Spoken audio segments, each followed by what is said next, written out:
আলেমদের খাসিয়ত এটা বেশি।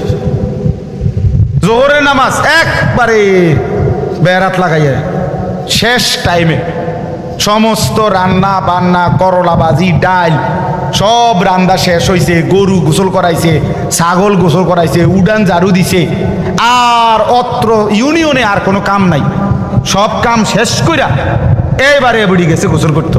গোসল করে আইসা এরপরে আইসা রুকু সেজদা দপা দপ 12 রাকাত নামাজ 27 মিনিটে উড়াইয়া লাইছে, সোজা কথা সুইরা লাইছে নামাজ, সুইরা দুমাদুম নামাজ। সব মহিলা না, যে মহিলা এমন করে না উনি রাগ করার দরকার কি, আপনি তো এরকম করেন না। আর যে বেডি এরকম খাচ্ছতের আপনি রাগ করলে কি, আপনি চেতলেই কি, কথা বুঝেন নাই কথা, আপনি চেততে ভালো হয়ে যান,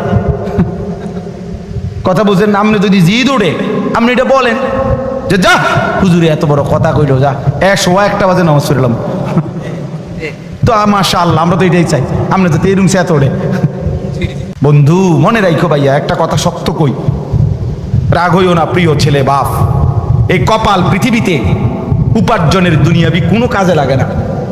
এই হাত পাও এগুলা মানুষের অঙ্গ প্রত্যঙ্গ কাজে লাগে বিভিন্ন উপার্জনের কামে। এই কপাল এটা দুনিয়াবি কোনো কামে লাগে না, এটা কোনো কাজের জন্য, কোনটা দিয়ে কোনো উপার্জনের কোনো কামে, দুনিয়ার কামাইয়ের কোনো কাজে এই কপালের এটুকু জায়গা ব্যবহার হয় না, এটা লাগে না আর কি। তাই এটা আল্লাহ তাআলা কেন বানাইছেন? খোদার কসম রব্বুল আলামিন এই কপাল শুধুই সেজদার জন্য বানাইছেন,